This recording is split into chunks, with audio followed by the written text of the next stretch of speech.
Olá pessoal, hoje a gente vai estar fazendo a gravação dessa aula de laço de repetição com a estrutura for, que ficamos devendo para vocês por conta de alguns problemas técnicos que ocorreram na aula ao vivo, não deu de fazer a gravação.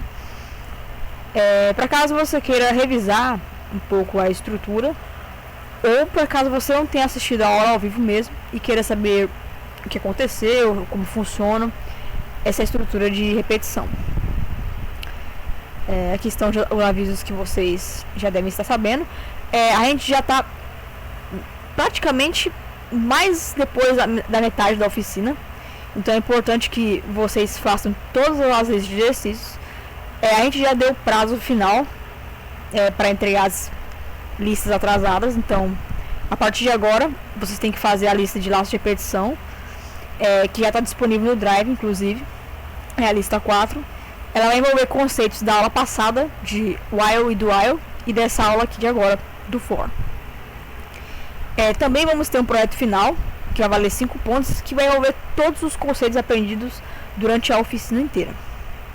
Então fiquem ligados aí.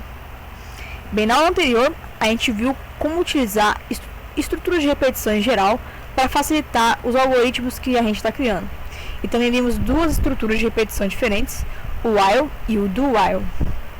E hoje a gente vai ver um pouco sobre a estrutura for, ou para-faça no caso do Portugal. Bem, o laço de repetição for, assim como o while, é usado para repetir blocos de código. Certo? A diferença é que o laço while repete o código até que uma condição seja satisfeita. Por exemplo, quando a gente vai fazer a estrutura do while, a gente coloca o while e entre parênteses colocamos uma condição. Por exemplo, enquanto uma certa variável for menor que 5, meu bloco de código vai ser executado. Assim que atingir essa condição, encerra minha repetição. A diferença do while para o for é que o for você vai ter já a quantidade de iterações, ou seja, a quantidade de repetições que você vai ter que fazer. Você já vai ter em mente essa quantidade. Então, sempre que você já tiver a quantidade de repetições que vai ser feita, você vai ter que utilizar o laço for. Tem como fazer a mesma estrutura que você usa no while por for? Tem. Eu posso até mostrar depois ali quando a gente for fazer a parte dos exercícios. Mas é mais eficiente e mais visualmente bonito utilizar o for nesses casos. Para o controle dessas repetições que já temos em mente a quantidade, a gente vai estar utilizando uma variável de controle que muitas vezes é chamado de i ou j. Aqui ao lado temos um exemplo de um laço de repetição qualquer. Uma pessoa está dormindo e ela vai contar os carneirinhos, vai inicializar a variável carneirinho em 0. Beleza. Ela vê se a pessoa já dormiu. Se a pessoa dormiu, o carneirinho vai para 0 e chega ao final o nosso algoritmo. Caso ela não tenha dormido, vai pegar a variável carneirinho, que está igual a 0 aqui, e vai somar mais 1. Ou seja, 0 mais 1 vai dar 1. E vai retornar para o início do laço e verificar novamente a condição. Caso não, vai pegar a variável carneirinho, que agora é 1, somar mais 1, vai ser igual a 2. E assim por diante até que a condição dormir ser verdadeira e o laço de repetição se encerre. A estrutura do laço de repetição for em C é a seguinte. Primeiro a gente coloca a condição inicial, que no caso aqui vai ser a variável i igual a 0. Pode ser, dependendo do caso, i igual a 1, i igual a 2, vai depender muito do caso do seu problema. Mas, por enquanto, a gente vai estar utilizando, para os problemas que vamos estar fazendo, o i igual a 0.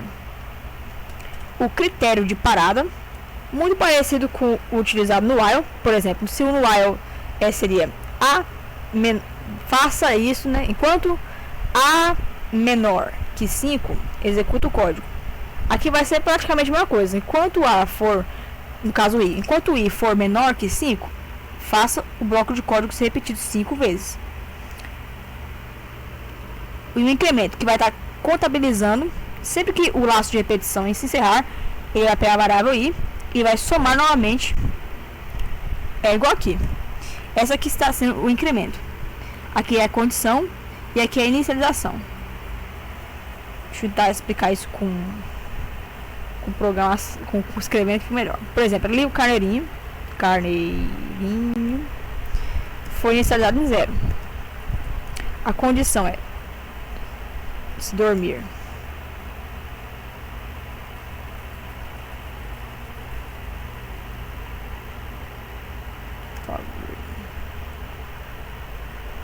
Falso. E o incremento é carneirinho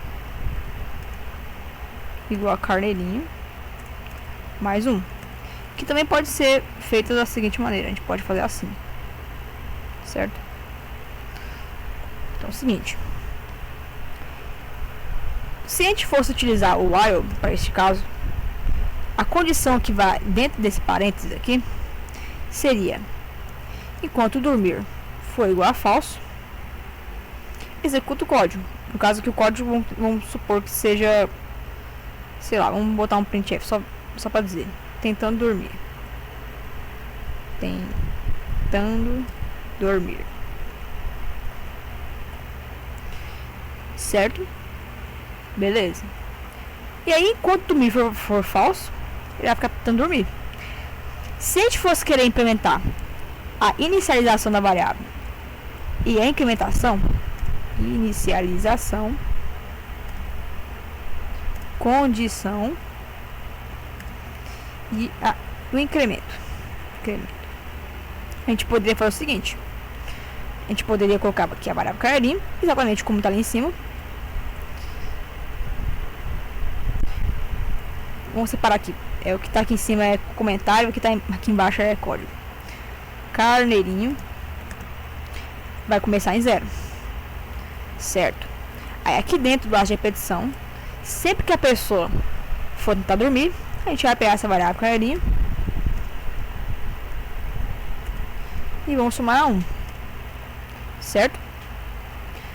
Vamos fazer o seguinte: vamos colocar isso aqui dentro de um código em C de verdade. Faz um include aqui da biblioteca CDIO.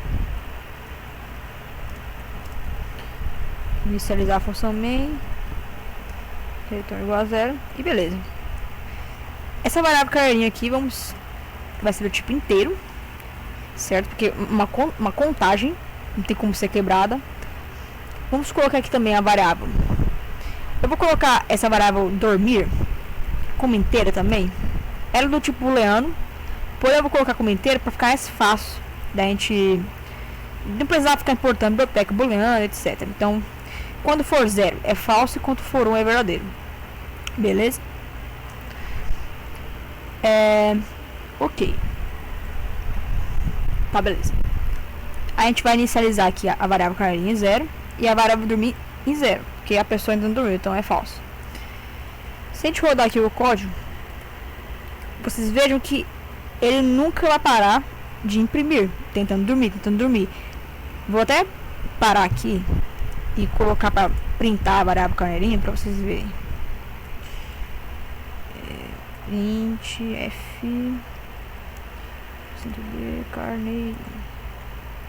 Isso aqui também pode ser colocado da seguinte maneira, para ficar mais limpo o código.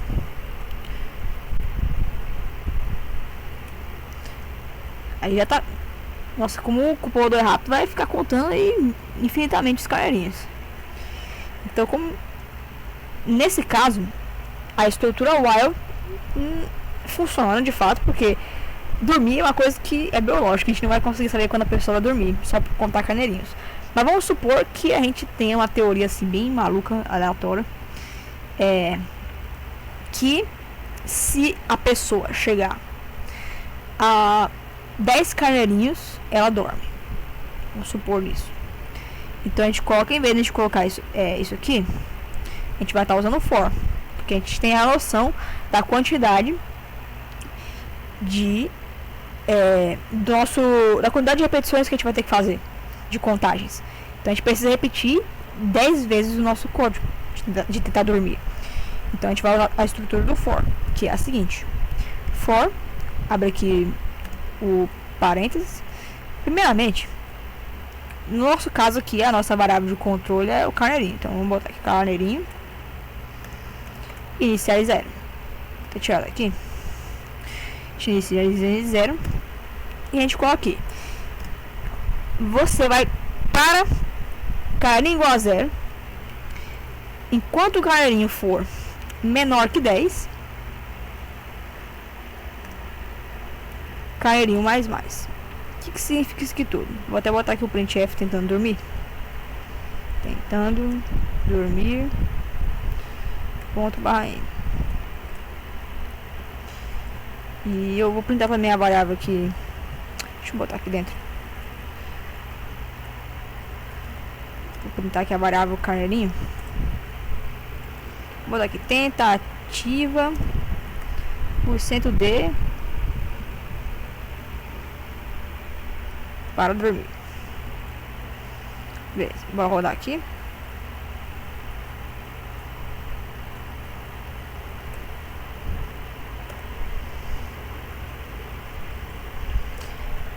Ok, veja aqui que nosso código repetiu exatamente 10 vezes como a gente queria. Tentativa 0, tentativa 1, 2, 3, 4, até chegar no 9. E aí se encerrou assim que as 10 tentativas repetições fossem executadas. Então, o for funciona da seguinte maneira: a gente inicializa a nossa variável de controle em 0. A gente define uma condição. Eu vou fazer essa repetição aqui até que meu carneirinho, enquanto o meu carneirinho for menor que 10. Assim que ele chegar a 10, eu vou encerrar. E sempre que o laço fizer esse movimento circular, tipo, vir aqui, faz isso aqui e depois retornar para cá, faz isso aqui e retornar para cá, durante essas 10 vezes, cada vez que ele for retornar, a variável carneirinho vai receber mais 1. Esse carneirinho mais significa a mesma coisa que carneirinho igual a carneirinho mais 1. É a mesma coisa, certo? Tá pegando 1 e colocando dentro da variável carneirinho. Beleza? Então é exatamente assim que o for funciona.